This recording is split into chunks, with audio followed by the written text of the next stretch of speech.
Buenos días. Ya comenzó el stream. Entonces, mientras se conecta la gente, voy a ir haciendo un resumen de lo que hicimos en el stream pasado, ¿verdad? Que, que fue bastante sencillo, ¿verdad? Más que nada fue un stream de prueba, donde lo que hicimos fue, bueno, probar todos los equipos y tal, y vimos el contenido de lo que va a ser el resto de los streams, ¿verdad? Entonces, ahora la página web ya está actualizada con el contenido, más o menos. Voy a ir actualizando basado en cómo vamos a ir enfocando cada uno de los capítulos, ¿verdad? Acá está el calendario de streams y voy a ver una solución más adecuada más tarde. Y acá abajo queda el índice de los streams. Por ejemplo, el stream de prueba está ahora en YouTube. Si uno hace clic ahí, se va a esta página, ¿verdad? Que tiene el video donde está grabado. Y una cosa que ahora veo que tiene 23 vistas, que es mucho más de lo que yo esperaba, que era cero, ¿verdad? Entonces, por lo menos es bueno saber que no estoy así hablándole al vacío, ¿verdad? Bueno, entonces lo que vimos la vez pasada fue básicamente el, la tabla, el índice, la tabla de contenidos, ¿verdad? Vimos un poco de la notación matemática, pero eso vamos a ir introduciendo también a lo largo de los streams. Y vimos lo que hay en los diferentes capítulos y más o menos cómo es que vamos a ir haciendo. Todavía no decidí el tema de los ejercicios, si voy a ir haciendo durante los streams o no. Y en general, bueno, hoy es donde realmente empieza el contenido, ¿verdad? O lo que vamos a ver hoy, obviamente empieza en el capítulo 1. Vamos a ver un poco de la introducción, que son conceptos así generales de Machine Learning que se aplican a esencialmente todos los modelos. Cuál es la idea, cuál es el objetivo del Machine Learning, del Pattern Recognition, ¿verdad? Del reconocimiento de patrones. ¿Por qué hacemos esto? ¿Por qué es interesante? ¿Por qué uno podría querer dedicarse a esto, ¿verdad? Yo tuiteé hace unos días que íbamos a llegar hasta probability density, que es densidades de probabilidad. Pero ayer terminé de preparar el material y me parecía que iba a ser bueno si teníamos ejemplos de código, y creo que no vamos a tener tiempo suficiente para llegar hoy a la sección 1.2. Entonces nos vamos a quedar en la sección 1.1, ¿verdad? O sea, hay un pedazo así de introducción, unas 4 páginas, y vamos a hacer el ejemplo donde con este ejemplo vamos a ver varios conceptos de Machine Learning que después van a ser muy útiles a lo largo de todo el aprendizaje y a lo largo de toda la carrera de Data Science en general. Entonces voy a pasar a la vista del iPad y voy a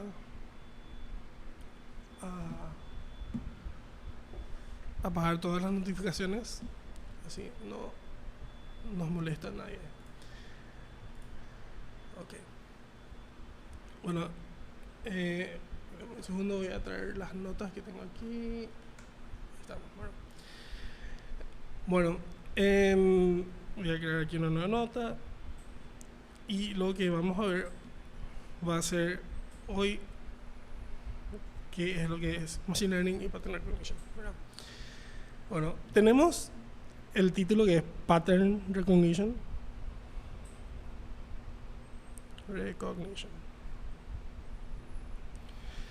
Y esta área de estudio, ¿verdad? Todo lo que vamos a ir viendo, ¿verdad?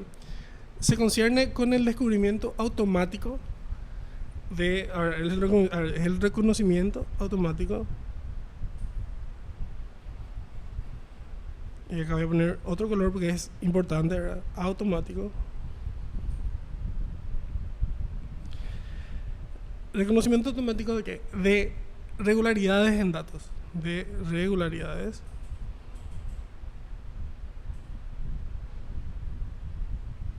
en datos a través de algoritmos de computadora.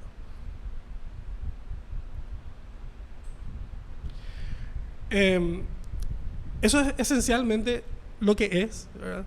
Y también se concierne con el uso, ¿verdad?, de estas regularidades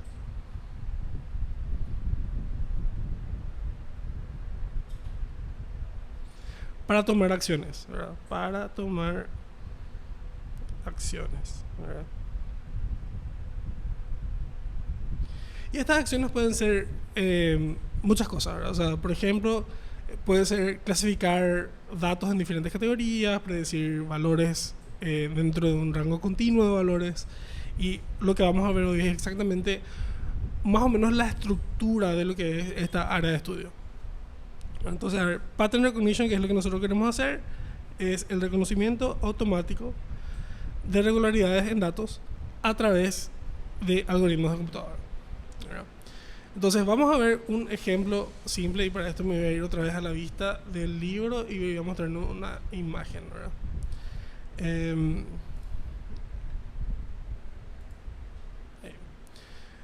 El ejemplo clásico, ¿verdad?, que van a ver en muchísimos tutoriales y muchísimos libros de Machine Learning, es el del reconocimiento de dígitos escritos a mano.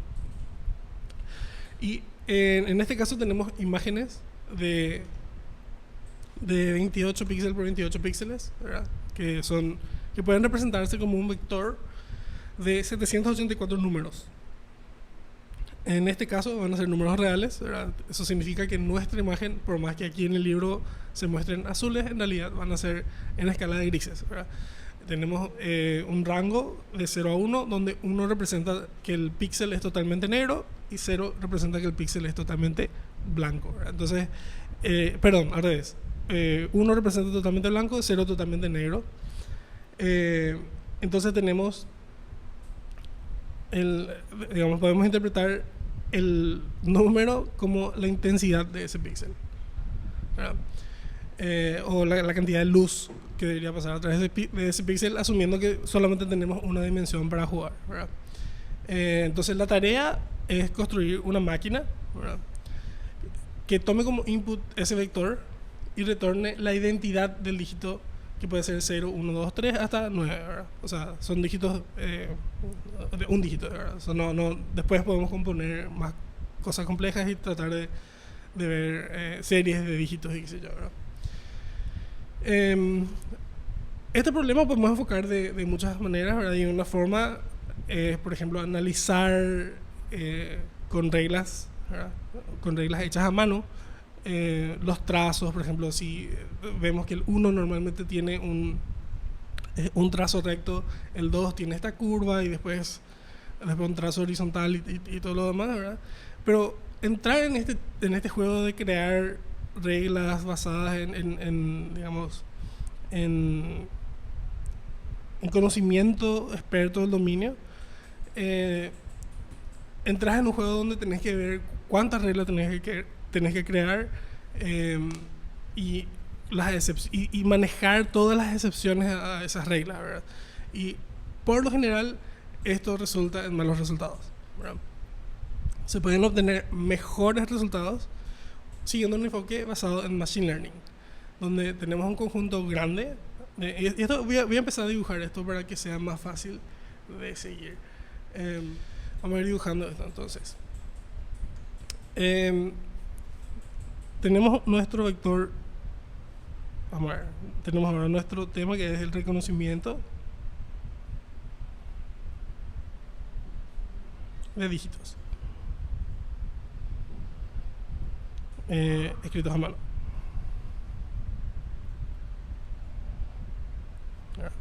Y acá básicamente el tema es que nuestro input es una imagen de 28 píxeles por 28 píxeles, ¿verdad? Y esto nosotros podemos transformar a un vector largo, digamos, ¿verdad?, de 784 valores, 784 numeritos. Aquí vamos a tener el píxel 1, píxel 2, píxel 3. Acá vamos a llegar a 28 y después empieza la siguiente fila, ¿verdad? Entonces, píxel 29, todo hasta el último píxel de la imagen, ¿verdad? Entonces, todo esto lo que hacemos es transformar la dimensionalidad a un vector grande o largo, ¿verdad?, de 784 valores, ¿verdad? Entonces, vamos a llamarle a este vector X, ¿verdad? Un ejemplo de una imagen es un vector que se llama X, ¿verdad? Y nosotros tenemos un conjunto de estos vectores de tamaño n, ¿verdad? Tenemos n vectores y eso podemos representar como un conjunto de vectores x1, x2, ¿verdad? Tenemos muchos vectores hasta xn, ¿verdad?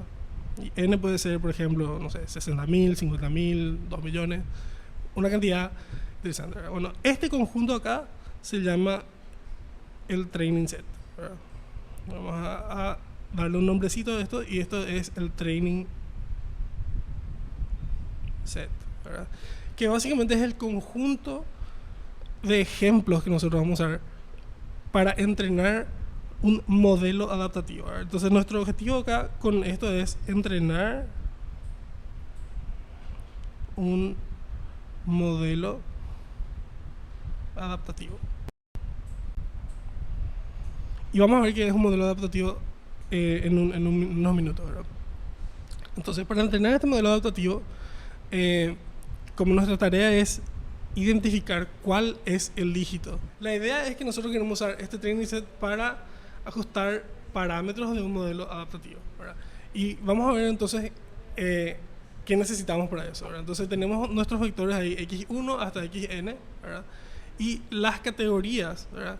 Que son lo que nosotros queremos asignar a cada una de esas imágenes. Las categorías, que es la identidad de cada dígito, son conocidas y podemos codificar como un vector target t, ¿verdad? Para cada uno de los vectores input x, ¿verdad? Entonces, a ver, ¿qué es lo que tiene t? T va a ser un vector que básicamente en este caso va a ser un vector de 9 componentes, ¿verdad? Donde tenemos un 1 para, de 10 componentes, donde tenemos un 1 para la componente que identifica el dígito, ¿verdad? Entonces, por ejemplo, si los píxeles que están en X representan un 0, el primer componente de nuestra T va a ser un 1 y el resto de los componentes va a ser 0, ¿verdad? Y vamos a ver que eso es un tipo de encoding que se usa muchísimo en Machine Learning, ¿verdad? Especialmente para hacer predicciones de categorías, ¿verdad? Que es un tipo de problema que vamos a ver acá enseguida, ¿verdad? Entonces, el resultado de entrenar ese modelo adaptativo, ¿verdad? Que es nuestro modelo de Machine Learning, es una función y cuyo parámetro, digamos, ¿verdad? Es nuestro vector x, y que retorna un vector y que está codificado de la misma manera que los vectores target. Entonces nosotros recibimos, ¿verdad?, como input un vector de 784 números y retornamos un vector de 10 números, ¿verdad?, que después tenemos que comparar con el target, ¿verdad? Entonces la idea es que nosotros aprendamos, ¿verdad?, aprendamos una función que pueda mapear estos vectores X, ¿verdad?, que son las imágenes, a vectores Y, que representan las categorías o la identidad de cada uno de esos dígitos, ¿verdad? Una vez que está entrenado el modelo, puede determinar la identidad de nuevas imágenes, ¿verdad?, que componen el test set. Entonces esto es importante, ¿verdad? Nosotros empezamos acá con un conjunto x1 a xn de imágenes que vamos a usar para entrenar el modelo, y tenemos otro conjunto de imágenes que tienen que tener la misma dimensionalidad, codificados de la misma manera. Digamos, no podemos tener un vector que vaya de 0 a 255, por ejemplo, ¿verdad?, cuando nuestros vectores de entrenamiento iban de 0 a 1, o que tengan otro tipo de datos, cosas así, ¿verdad? Entonces eso se conoce como el test set, ¿verdad? Y la habilidad de un modelo de Machine Learning de categorizar correctamente ejemplos que no fueron parte del training set se conoce como generalización, ¿verdad? Entonces nosotros decimos que un modelo de Machine Learning es capaz de generalizar cuando puede predecir, ¿verdad?, correctamente nuevos ejemplos que nunca fueron vistos, ¿verdad? Y esto es uno de los objetivos centrales del reconocimiento de patrones, ¿verdad? Entonces lo que nosotros queremos es, a partir de un conjunto finito de datos, aprender suficiente sobre la regularidad de esos datos como para tener esta función y que nos sirva para tomar decisiones para datos que no fueron parte de nuestro entrenamiento, ¿verdad?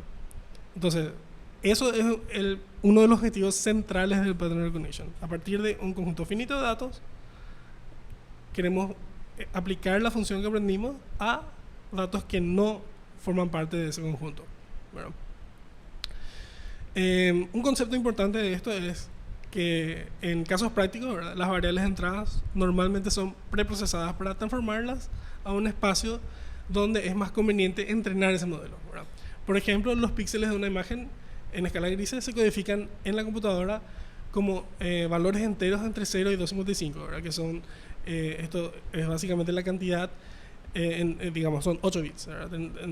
Entonces podemos representar de 0 a 255. Pero aprender en ese espacio, ¿verdad?, es bastante difícil, ¿verdad? Entonces nos conviene mapear este rango a números reales, ¿verdad?, digamos, números en la computadora flotantes, ¿verdad?, con mantilla y tal, entre 0 y 1, ¿verdad? Entonces, esto es una transformación que en este caso parece trivial, pero el concepto es lo importante, ¿verdad? Nosotros estamos migrando esa imagen de su representación original, que eran enteros de 0 a 255, a otro espacio, ¿verdad? Otro espacio numérico donde ya no tenemos de 0 a 255, tenemos de 0 a 1 y tenemos un espacio continuo para cada uno de esos píxeles, ¿verdad? Si bien la computadora no entiende eso a la hora de mostrar una imagen, es útil para nosotros representar esa imagen en otro espacio matemático donde es más fácil manejar esas operaciones numéricas que nos ayudarían a entrenar nuestro modelo adaptativo, ¿verdad? Otras transformaciones relevantes en este ejemplo es, por ejemplo, que los dígitos estén centrados, ¿verdad? Y que no estén, por ejemplo, rotados, ¿verdad? Entonces, si nosotros removemos, o sea, preprocesamos, ¿verdad?, y ese es justamente el concepto de lo que yo estoy hablando, ¿verdad? Los datos son preprocesados, ¿verdad?, para remover variabilidad, ¿verdad? Entonces, ¿qué es lo que nosotros queremos, ¿verdad? Si nosotros tenemos como nosotros tenemos una cantidad limitada de datos, queremos tener una cantidad suficiente de ejemplos del dígito 0, del dígito 1, del dígito 2 y tal, ¿verdad?, como para poder aprender regularidad en esos datos. Pero si nosotros tenemos todos nuestros ejemplos del número 1, por ejemplo, en diferentes ángulos, ¿verdad?, es más difícil aprender eso. Porque si bien existe una regularidad, es más difícil, también existe una variabilidad dentro de nuestro training set, ¿verdad? Y la idea entonces es, el preprocesamiento nos ayuda a entrenar de una forma más conveniente, de una forma más fácil, ¿verdad?, removiendo o reduciendo la variabilidad dentro de cada clase, ¿verdad? En este caso lo que estamos removiendo es variabilidad dentro de la escala y posición de todos los dígitos, ¿verdad? Queremos que sean aproximadamente la misma, ¿verdad? Y a este proceso se le conoce como feature extraction, ¿verdad?, que básicamente lo que es, vos a partir de la versión original de un ejemplo vas a construir un data point, ¿verdad?, un ejemplo de tu training set con los features que te convienen, con los features que serían las características o los valores, los números, ¿verdad?, que te convienen usar para entrenar un modelo adaptativo, ¿verdad? Y una nota que dice importante es: los ejemplos del test set deben pasar por las mismas transformaciones que los ejemplos en el training set, ¿verdad? Y vamos a ver más adelante que este concepto es crucial, ¿verdad?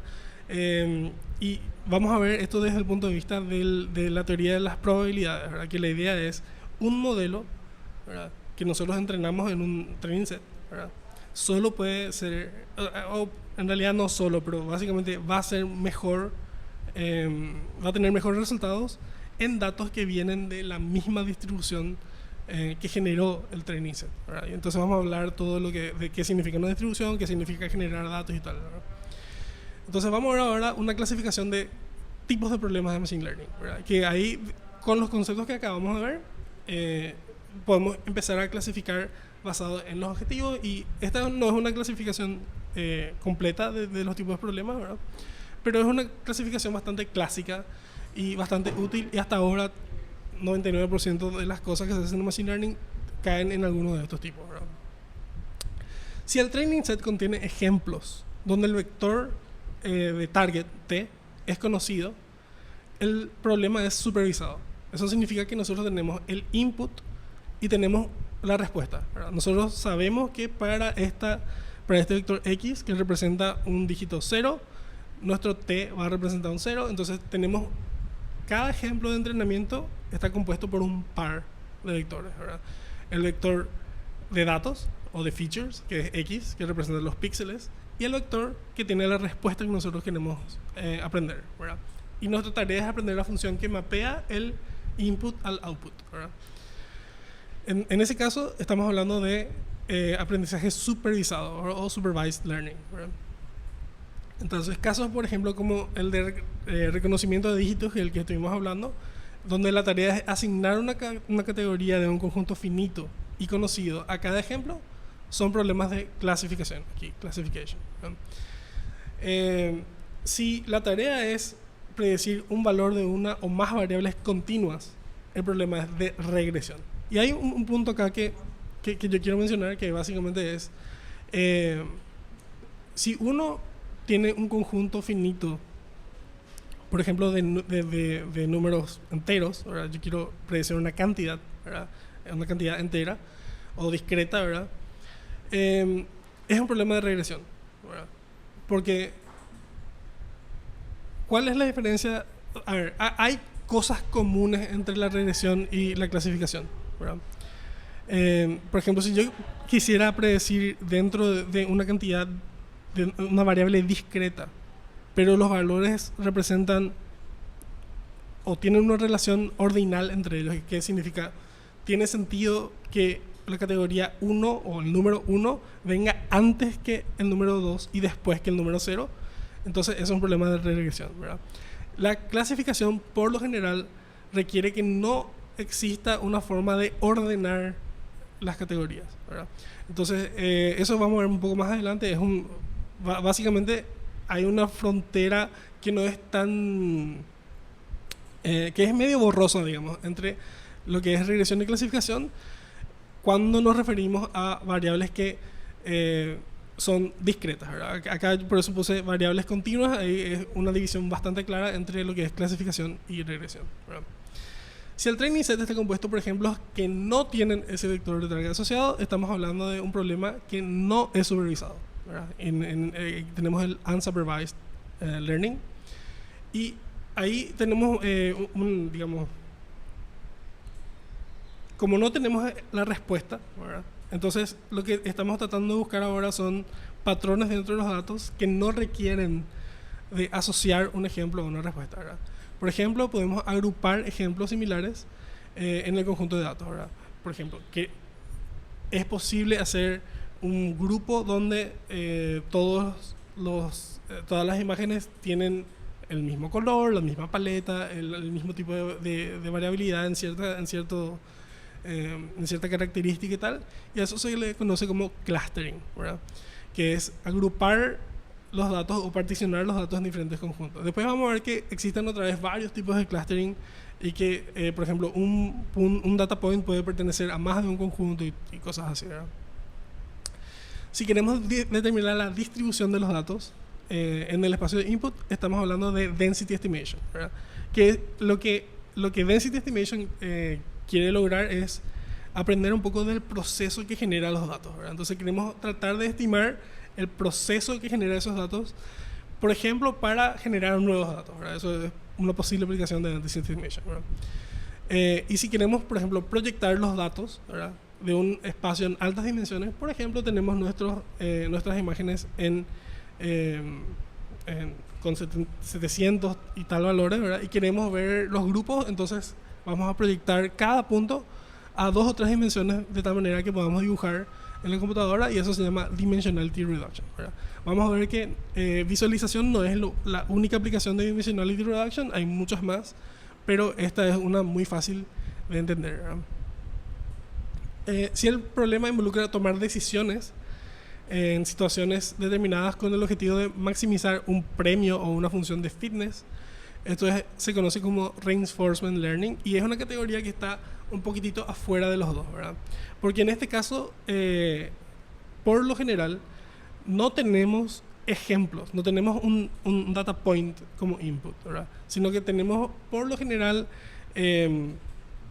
algún tipo de juego de tablero o estamos representando el mundo a través del punto de vista de un agente que tiene sensores y actuadores, ¿verdad? Entonces, a partir de los sensores recibís información, ¿verdad?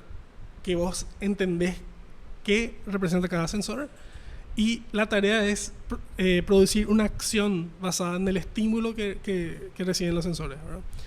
Y el proceso aquí es, la optimización es un poco diferente porque el objetivo de esa gente es buscar el output óptimo en un proceso de prueba y error, ¿verdad? Pero entonces tenemos una serie de cosas que son requeridas para Reinforcement Learning, que es la función de fitness, determinar las reglas del ambiente donde la gente va a actuar y cuáles son las limitaciones de la gente, ¿verdad? Si, por ejemplo, puede tener sensores limitados, sensores ruidosos o actuadores ruidosos o imperfectos, ¿verdad? Entonces, cómo el agente puede ser entrenado, ¿verdad? Cómo puede aprender la gente a moverse en ese entorno es Reinforcement Learning, ¿verdad? Y se usa muchísimo y, por ejemplo, todos los modelos de inteligencia artificial que juegan ajedrez, juegan Go, todo ese tipo de cosas, normalmente usan algún tipo de Reinforcement Learning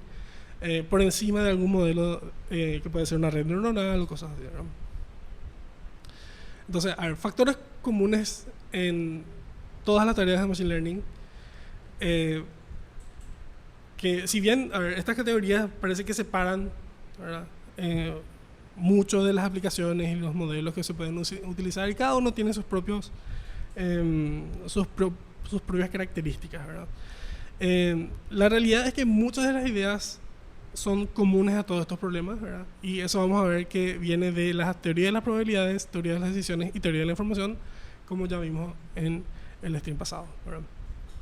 Bueno, ahora voy a hablar, y esto ahí ya va a venir un poco la parte un poco más interactiva, de un ejemplo, ¿verdad? Donde vamos a ir viendo varios de estos conceptos aplicados. Entonces lo que voy a hacer es voy a tirar esto hacia la derecha. Voy a checar un poco más. Solamente para poder leer. Y voy a abrir el código a la izquierda. Entonces voy a abrir este código acá. Y voy a cerrar esto para que se vea mejor, ¿verdad? Entonces vamos a ir siguiendo. Aquí tenemos las notas y aquí tenemos el código donde voy a ir mostrando después que los conceptos acá se van a aplicar muy bien, ¿verdad? Entonces vamos a tener un proceso G de generación, ¿verdad? Que recibe una variable real, es una variable unidimensional real, x, y retorna el seno 2πx, ¿verdad? Más epsilon, que es un error aleatorio que viene de una distribución normal, ¿verdad? Todo eso va a tener sentido en realidad en los siguientes streams, pero ahora básicamente lo que tenemos es un proceso que genera datos, ¿verdad? Que genera una variable target t, ¿verdad? Y le vamos a agregar un poquitito de ruido, ¿verdad? Y este ruido nos ayuda a modelar algo que, a ver, este ejemplo que vamos a ver de que es el de ajustar una curva, un polinomio a datos, ¿verdad? Es muy didáctico, ¿verdad? Porque nos ayuda a lidiar con muchas cosas que realmente tienen los datos reales, ¿verdad? Por ejemplo, vamos a poder observar, que es algo que no vamos a poder hacer en la vida real, es observar o conocer cuál es el proceso, ¿verdad? Limpio que genera esos datos, ¿verdad? Cuál es el proceso subyacente que genera dígitos manuscritos, es casi imposible saber, ¿verdad? Nosotros, por lo general, lo que observamos va a tener algún tipo de ruido, y ese ruido o ese error es lo que nosotros queremos medir después, qué tanto nos acercamos a el proceso que realmente genera los datos, ¿verdad?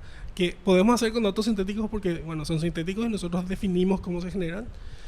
Y el ruido, debería ser acá, es una forma de lidiar con las características de datos reales que tienen regularidad subyacente pero están perturbados por ruido aleatorio, ¿verdad? Y en los datos reales, estos ruidos pueden venir, por ejemplo, de algo que es inherente o es intrínseco al proceso que genera los datos, o, por ejemplo, pueden venir de imperfecciones en los equipos que se usan para medir las cosas, ¿verdad? Por ejemplo, las cámaras no tienen resolución infinita, entonces, bueno, algún tipo de ruido, algún tipo de aberración visual va a ocurrir cuando estamos lidiando con ese tipo de imágenes, ¿verdad? O estamos sacando imágenes satelitales y no tenemos suficiente resolución para el objetivo que nosotros tenemos, qué sé yo, cosas así, ¿verdad? Entonces, nuestro modelo adaptativo, que finalmente vamos a ver cómo se construye uno de estos, es un polinomio, ¿verdad? Y aquí está la fórmula de ese polinomio. Entonces, es una función y de x, ¿verdad? Que es nuestra variable de entrada. Y nosotros tenemos aquí un vector w, que es w0, w1, w2 hasta wm, ¿verdad? Que son los parámetros que nosotros vamos a poder ajustar, ¿verdad? En este caso son los coeficientes de este polinomio de grado m, ¿verdad? Entonces tenemos w0 más w1 por x, ¿verdad? Más w2 por x al cuadrado, y así hasta wm por x a la m, ¿verdad? Y esta es una expresión sumatoria que condensa todo eso, ¿verdad? Entonces, este polinomio, ¿verdad? Tiene como parámetros ajustables todos los coeficientes w, ¿verdad? Y una característica muy importante de este polinomio es que, si bien es no lineal en x, porque tenemos x cuadrado, x cubo, x a la cuarta, x a la m, ¿verdad? Sí es lineal con respecto a los coeficientes, ¿verdad? Y para nosotros, normalmente cuando uno estudia cálculo, x es el parámetro, y entonces, por ejemplo, hacer la derivada o qué sé yo, tiene que ver con la linealidad o no o el grado de la función con respecto a la variable de entrada, ¿verdad? Pero lo que nosotros vamos a estar adaptando o vamos a estar cambiando son los coeficientes de esta función, ¿verdad? Y una propiedad muy buena de esta función es que es lineal con respecto a los coeficientes, ¿verdad? Y eso abre una familia de modelos, ¿verdad? Que tienen propiedades muy importantes que son conocidos como modelos lineales, ¿verdad? Linear models, ¿verdad? Entonces vamos a ver un poquitito los datos que se generan, y creo que light green, no. Yo traté más o menos de generar esto de la misma manera que el libro, y voy a asumir que se ve esto, vamos a ver un poco, porque creo que el chat llega con un tipo de lag, pero voy a poner un poco un verde más oscuro. Ahí está más oscuro, ¿verdad? Entonces básicamente tenemos nuestro proceso generador, que es seno de 2πx, ¿verdad? La x viene acá y esta es la t, ¿verdad? Y tenemos observaciones, que es nuestro training set, ¿verdad? Que en este caso son 1, 2, 3, 4, 5, 6, 7, 8, 9, 10 puntos, ¿verdad? Que están no exactamente sobre la línea porque tienen un poco de ruido agregado, ¿verdad? Y después el código va a estar disponible, ¿verdad? Entonces ustedes van a poder ver y jugar ahí cambiando la cantidad de ruido si quieren, ¿verdad? Pero básicamente este es nuestro tema, ¿verdad? Nosotros queremos ahora utilizar un polinomio de este tipo, ¿verdad? Todavía no sabemos ni de qué orden, ¿verdad? Y aprender, digamos, ajustar ese polinomio a estos puntos de tal manera a que cuando vengan nuevos puntos, ¿verdad? Nosotros podamos predecir, dada la x, dónde está la t, ¿verdad? Vamos a ver después en un futuro stream que tiene que ver con la teoría de la probabilidad, que esto es igual a tratar de aprender el proceso generador sin el ruido, ¿verdad? Que es que básicamente lo mejor que podemos hacer es aprender el proceso que genera los datos, ¿verdad? Y hoy vamos a ver intuitivamente más o menos por qué esto se va a dar, pero después vamos a ver realmente por qué eso es, y la teoría que fundamenta que aprender esto es lo mejor que podemos hacer, ¿verdad?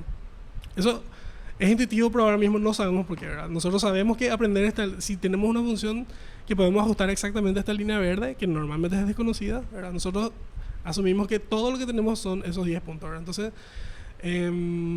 voy a borrar esto. Voy a borrar eso ahí solamente por esto es lo que nosotros tenemos y a partir de eso queremos aprender esa curva verde que había antes, ¿verdad? Entonces no es tan trivial como parece y si uno ve esto aquí, la verdad que parece así solamente puntos, pero vamos a ver que tienen una regularidad que nosotros podemos ajustar utilizando este polinomio y otra cosa que se conoce como una función de error, ¿verdad? Entonces acá a la derecha tenemos una fórmula, ¿verdad?, que está un poco condensada, pero básicamente la idea del error, y acá tengo una imagen que me va a ayudar a explicar esto, es esto, ¿verdad? Tenemos nuestro proceso generador, ¿verdad?, y tenemos nuestras observaciones en el training set, ¿verdad? El error es la diferencia que hay entre cada punto y el punto que debería ser, ¿verdad? En este caso estamos viendo el error entre el proceso generador y el ruido que nosotros teníamos, ¿verdad? Entonces acá podemos cuantificar el ruido que nosotros le agregamos, ¿verdad?, a cada data point del training set, ¿verdad? Entonces tenemos ese error y eso es algo que normalmente no vamos a tener, pero lo que sí vamos a tener, ¿verdad?, porque nuestro training set finalmente es, esta coordenada va a ser xt, ¿verdad?, x1 t1, x2 t2, x3 t3 y tal, ¿verdad? Entonces lo que sí vamos a tener es, tenemos nuestro polinomio, ¿verdad?, y de x con algún coeficiente, algunos coeficientes w, y tenemos el t de nuestro training, ¿verdad? Entonces nuestro ejemplo siempre va a venir en pares, ¿verdad? Viene el par xn con su correspondiente valor que queremos predecir, tn, ¿verdad? Y lo que podemos calcular es la diferencia entre lo que nuestro modelo dice que debería ser esa t y lo que realmente nosotros sabemos que es nuestro t, ¿verdad? Entonces esta diferencia es cero solamente si nuestro polinomio pasa exactamente por un punto, ¿verdad? Si es que nuestro polinomio pasa exactamente por xn, ¿verdad?, xntn en realidad, ¿verdad?, esta diferencia va a ser cero y ahí estamos minimizando ese error, ¿verdad? Entonces esto que está acá va a iterar sobre todo el dataset, ¿verdad? Entonces esto es un error que se conoce como la suma de errores cuadrados, ¿verdad? Entonces tenemos acá el error, ¿verdad?, que es solamente la diferencia entre nuestro polinomio y cada uno de los data points, ¿verdad? Elevamos eso al cuadrado para que esencialmente sea todo positivo, ¿verdad? Y sumamos, ¿verdad?, la suma de errores cuadrados. Eso es un error, ¿verdad? Después vamos a ver más adelante por qué un medio está acá, por qué elevar al cuadrado es conveniente, eso vamos a ver un poco más adelante. Pero básicamente esta función tiene ciertas propiedades que nos ayudan a ajustar esos parámetros, ¿verdad? Como dije, es igual a cero únicamente en el caso en el que el polinomio pasa exactamente por todos los valores del training set, ¿verdad? O sea, si tenemos una curva que toca todos estos puntos así exactamente, este error es cero, ¿verdad?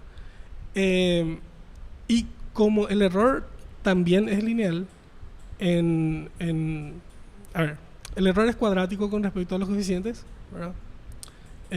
Pero su derivada es lineal con respecto a w, ¿verdad? Y esa propiedad es súper importante, ¿verdad? Entonces, si nosotros derivamos esto con respecto a w, tenemos una función lineal de w, y eso significa que hay una solución única w asterisco, ¿verdad?, que puede ser calculada de una forma cerrada. Es decir, la solución a esto, nosotros sabemos derivando esta función, ¿verdad? Vamos a derivar esta función que ya al derivar consideramos nuestro polinomio, ¿verdad? Entonces, la solución a igualar esto a cero nos va a dar el mejor posible w, ¿verdad? Y vamos a ver un poco más adelante algunos métodos de cuál es la forma cerrada. Hoy no vamos a hacer esta derivada, ¿verdad? Pero básicamente algo que es importante y es así bastante purete de los modelos lineales es que por lo general podemos usar esta función de error, ¿verdad? Y la derivada de esta función de error va a ser lineal con respecto a los coeficientes y podemos calcular con dos multiplicaciones básicamente, ¿verdad? Existe una ecuación que vos calculás esa ecuación y te retorna exactamente el W óptimo, ¿verdad? El mejor posible ajuste de ese polinomio a los datos que tenemos, ¿verdad? ¿Verdad? Pero si bien existe una solución única para los coeficientes, aún tenemos el problema de decidir el orden del polinomio, ¿verdad? Entonces, voy a dar un ejemplo acá, donde tenemos esta barra que está acá, un poco, ahí se ve mejor. De hecho, cerrar un poco de esto acá y abrir un poco de esto acá para que se vea todo. Esto que está acá es otro grafo, entonces ya vamos a ver todo, ¿verdad? Acá tenemos el valor de m, que ahora es 0, tenemos un polinomio de grado 0, ¿verdad? Entonces lo único que podemos generar es una línea horizontal, ¿verdad? Y vamos a ver que esto obviamente no es un buen fit para esta curva, para este proceso, ¿verdad? Pero todavía no sabemos cuál es la mejor manera de elegir este valor de m, ¿verdad? Lo que sí sabemos es que si aumentamos el grado de nuestro polinomio, obviamente el polinomio es más complejo, ¿verdad? Y puede curvarse, y en grado 3 parece que es un buen fit, pero grado 4 también puede ser un buen fit, ¿verdad? Tipo entre 3 y 4 podemos decidir ahí basado en el error y qué sé yo, ¿verdad? Pero mientras más vamos aumentando, más flexible nuestra curva, ¿verdad? Entonces ahí ya de hecho el lenguaje de programación en la librería que estoy usando para hacer el fitting ya me dice esto no es un buen fit, ¿verdad? Pero ahí el error es esencialmente 0 y nuestra curva, nuestro polinomio es suficientemente flexible para pasar exactamente por cada uno de estos puntos, ¿verdad? Si bien ya dejé de modelar el proceso generador. Entonces, ¿cómo elegir ese proceso, ese valor m, ¿verdad? Que es un hiperparámetro de nuestro modelo, ¿verdad? Entonces, nuestro modelo nosotros definimos, establecemos que si nosotros vamos a usar un polinomio de grado m, ¿verdad? Y todavía no tenemos el valor m, pero ya tenemos una forma de, dado digamos, asumiendo que ya elegimos la m, de tener la mejor solución posible para todos los coeficientes, ¿verdad? Entonces, vamos a ver que este hiperparámetro, ¿verdad? El proceso de seleccionar un hiperparámetro es algo que se conoce como model selection, ¿verdad? Y voy a mostrar acá. Tenemos un training. Ahora estoy mostrando todos los datos, ¿verdad? que había generado antes. Tenemos un proceso generador, las observaciones en azul que son del training set y otras observaciones que son del test set, ¿verdad? Entonces, a ver, uno intuitivamente diría, bueno, yo quiero el m que minimice el error de mi training set, ¿verdad? Y vamos a ver acá que podemos irnos hasta el grado que queramos, ¿verdad? Y ya, digamos, de hecho, antes de esto, ¿verdad? Ya llegamos a pasar por todos los valores, ¿verdad? Exactamente, o sea, este error ya es, bueno, acá por problemas de precisión de la computadora, esto es un valor acá, pero es básicamente 0, ¿verdad? Entonces, es 0.00026 ceros y después tenés valor, ¿verdad? Esto básicamente te asegura que minimizaste el error del training set, pero vamos a ver cómo eso se relaciona a ese concepto que vimos que era central para el machine learning, que es la generalización, ¿verdad? Si tenemos acá, voy a pintar, básicamente lo que voy a pintar ahora es esto, ¿verdad? Acá tenemos m y tenemos el error ¿verdad? De nuestro modelo para el training set y para el test set, ¿verdad? Entonces vemos que este error, ¿verdad? Mientras aumentamos la m se vuelve 0, pero con el test set, ¿verdad? Que es donde queremos generalizar, el error empieza a subir otra vez, ¿verdad? Y eso es un poco desafortunado, ¿verdad? Porque nosotros la verdad que quisiéramos poder utilizar el modelo más flexible o más poderoso posible, pero estamos básicamente memorizando, ¿verdad? El training set y perdemos la habilidad de generalizar, ¿verdad? Entonces, el mejor valor de m en este caso sería este, ¿verdad? El que minimiza el error en el test set, ¿verdad? Entonces vamos a ver más adelante después cómo técnicas para esto, ¿verdad? Pero este concepto de digamos, perder la generalización y de memorizar el training set se conoce como overfitting, ¿verdad? Y hay muchas formas de lidiar con esto, ¿verdad? Una cosa, por ejemplo, es, bueno, nosotros sabemos que un polinomio de grado m contiene todos los polinomios de grados menores a m, ¿verdad? Porque nosotros podemos simplemente poner el coeficiente del grado mayor a 0, entonces se vuelve básicamente un polinomio de grado menor, es una versión particular de un polinomio de grado mayor, ¿verdad? Eso es algo que sabemos, ¿verdad?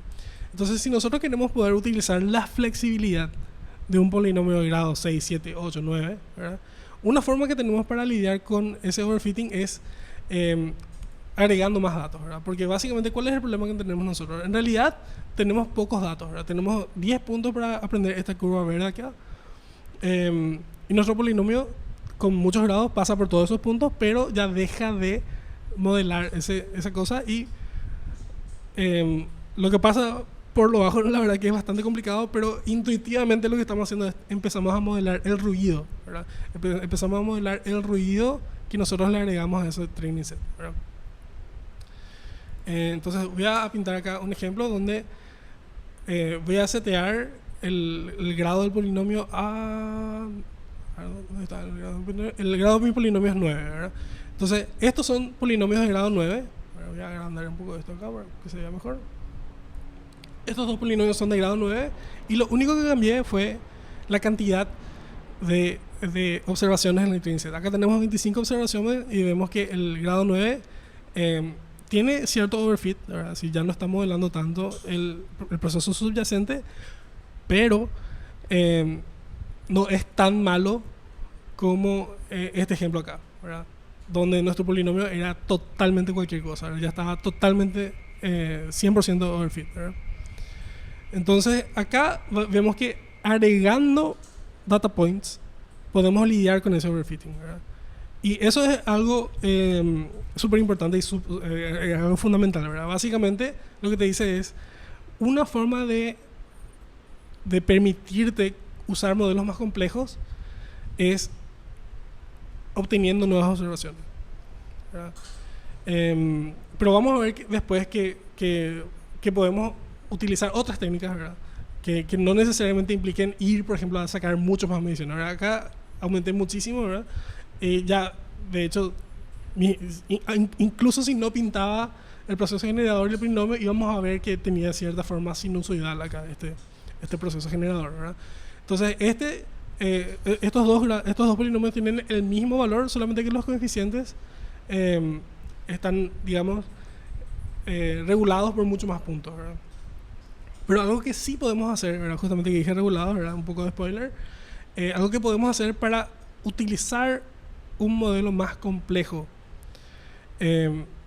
con menos cantidad de datos, sin necesidad de obtener datos extra, que puede ser muy caro, ¿verdad? Es la idea de la regularización, ¿verdad? Entonces, regularizar significa básicamente, en este caso, ¿verdad?, agregar un término de penalización a nuestra función de error, ¿verdad? Y en este caso lo que nosotros vemos acá es, tengo justamente una figura acá, ¿verdad? Esto es nuestro modelo de grado 9, ¿verdad? Estos son los coeficientes, W0, W1, W2 hasta W7, ¿verdad? En realidad grado 8, perdón. Y vamos a ver que los coeficientes son súper grandes, tienen una magnitud inmensa, ¿verdad? Uno de nuestros, por ejemplo, W4 es casi 6000, este W5 es menos 8000, ¿verdad? Y al agregar este término acá, ¿qué es lo que estamos haciendo, verdad? Este es el error que ya teníamos antes, la suma de errores cuadrados, ¿verdad? Y vamos a agregarle un término de penalización, ¿verdad? Que si nosotros queremos minimizar esta función, esto, ¿verdad?, tiene totalmente libertad de ir y poner la magnitud que quiera a todos los coeficientes. Pero acá, ¿verdad?, si el coeficiente es demasiado alto, este valor va a incrementar, ¿verdad? Entonces nosotros ahora básicamente tenemos un conflicto, ¿verdad?, entre dos funciones objetivos, ¿verdad?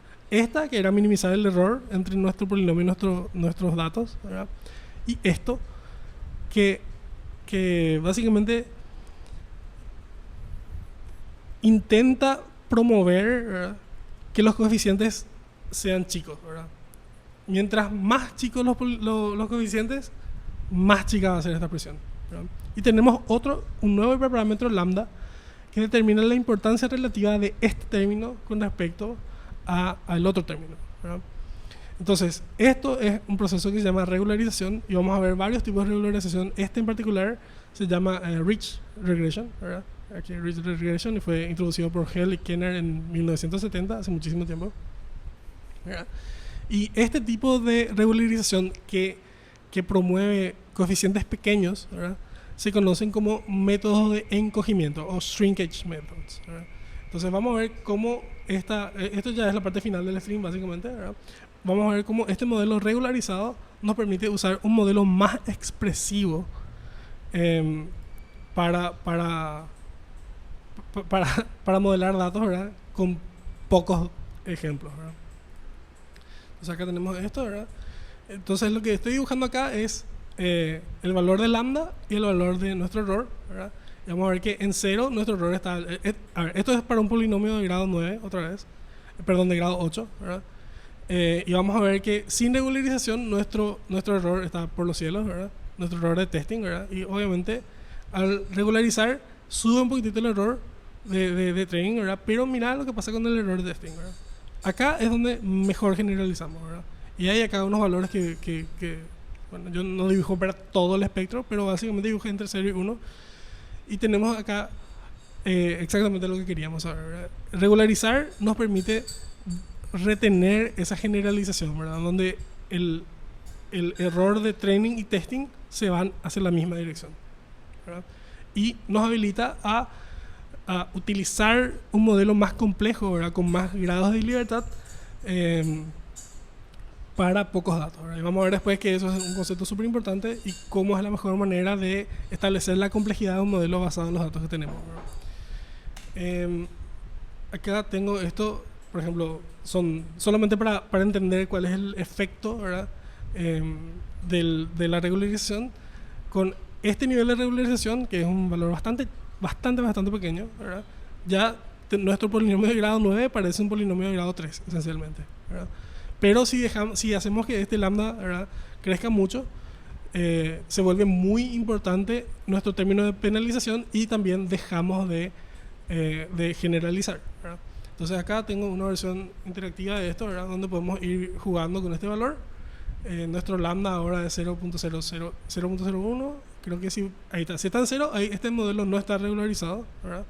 Significa que no tenemos, o sea, nuestro lambda es 0, por lo tanto este término de penalización ya no existe, ¿verdad? Y estamos otra vez con la suma de errores cuadrados.